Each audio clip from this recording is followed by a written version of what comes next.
Live in the Past and Future Tense is quite removed from my previous work. It's an album that's made up of acoustic songs, some of which were written nearly 30 years ago and some written more recently.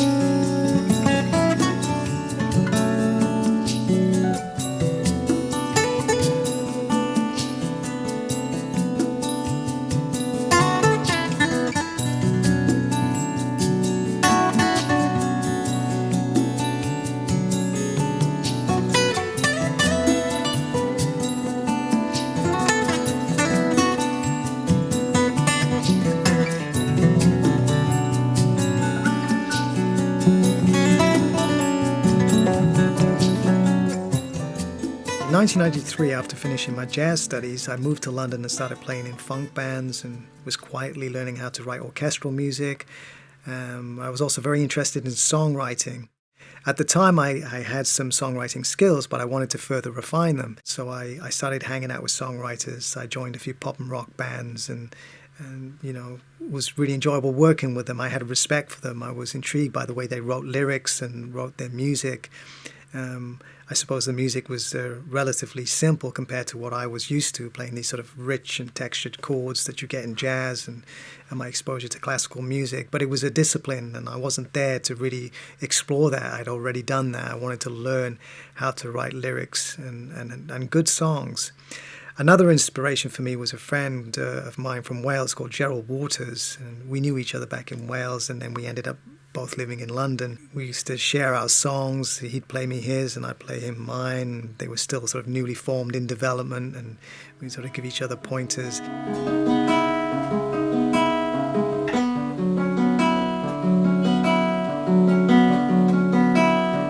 But he was also an avid reader. So every time I used to go and visit the house, he'd sort of lend me a book. At the time, to me, they seemed quite obscure books, titles such as Centennial by James Michener, Hawaii, David Karp's One, Children of the Universe, Homer von Ditfurth, and Carol Chapek's War with the Newts. In fact, one of the songs on the album, Wildfire Islands, is based on Chapek's War with the Newts, about the conquest of the human species by oversized salamanders. So it's a really interesting story. It's sort of a historical allegory. And it was quite fun writing lyrics centered around that idea.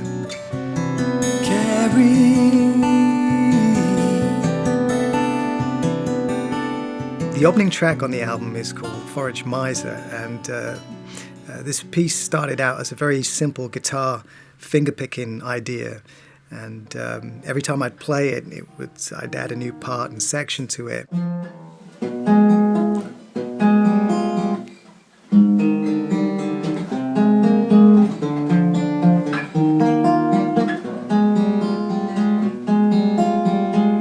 Over time it developed and manifested into a complete piece of music where I added a melody and lyrics and later on orchestral instruments. So there was quite a transformation there. This cruelty masked as your love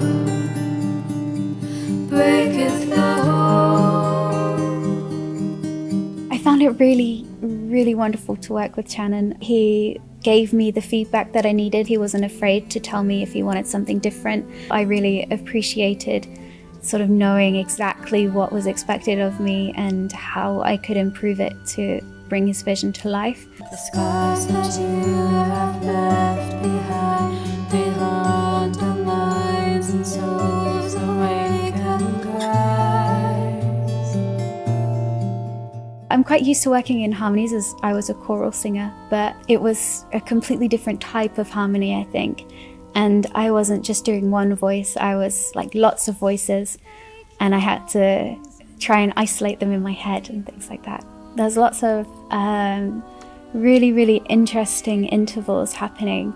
And I found certain sections of the song I had to think about it in terms of the actual notes I was singing, rather than sort of singing it quite intuitively. Another challenge I found was I love vibrato, and Shannon wanted it sung very like sort of straight, so I had to almost retrain my voice in a way.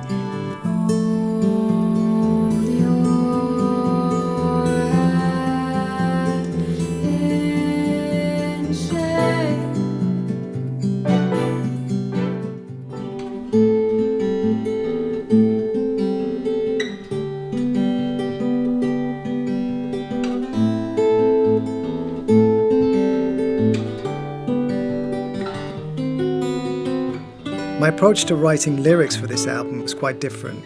4 of the songs are about tried and difficult relationships.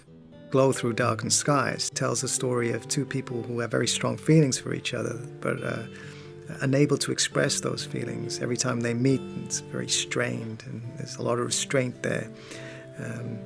He is enamored by her character and intoxicated by her scent, and she has admiration and respect for him, but he's significantly older, and they're also in existing relationships, so it's an impossible relationship. And the age difference and cultural references are irreconcilable.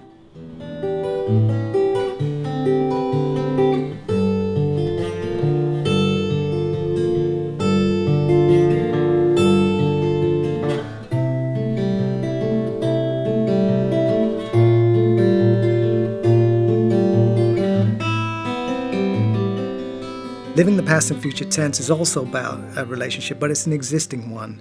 And one of the partners is living in the past and the future as a way to avoid living in the present. And it may be a familiar theme with some of you out there. No one is doubting you're sincere.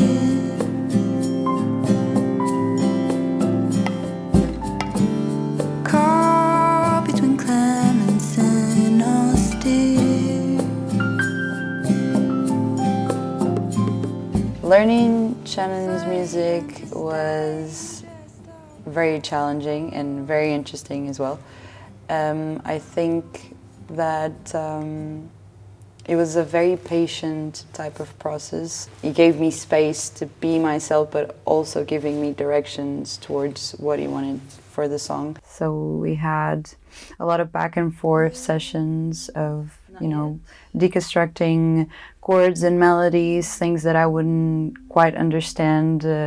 So Shannon would just transform something very complex into something very simple. And I was able to do things I wasn't able to do before. Hold your head high.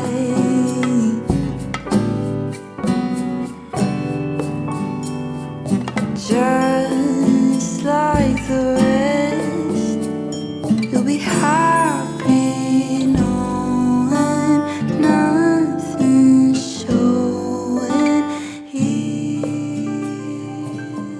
I'm someone who's very intuitive and tends to be a bit impulsive when it comes to singing and trying to just go with the flow of my own feeling.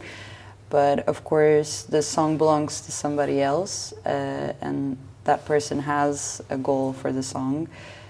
So when it comes to harmonies and melodies, so Shannon tends to be a bit more direct and has a very specific way of seeing things.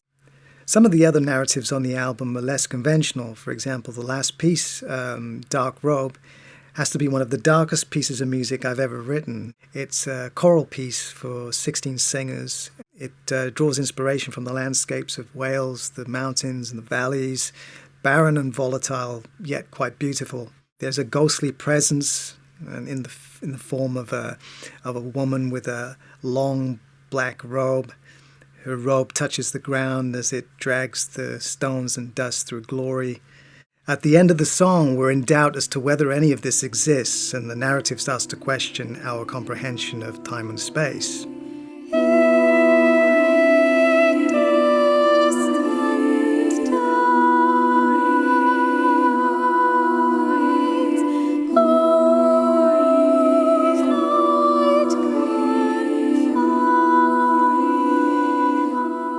There's one instrumental piece on there, a solo acoustic guitar piece called Yvonne. Yvonne was the name of my mother, who died a few years ago.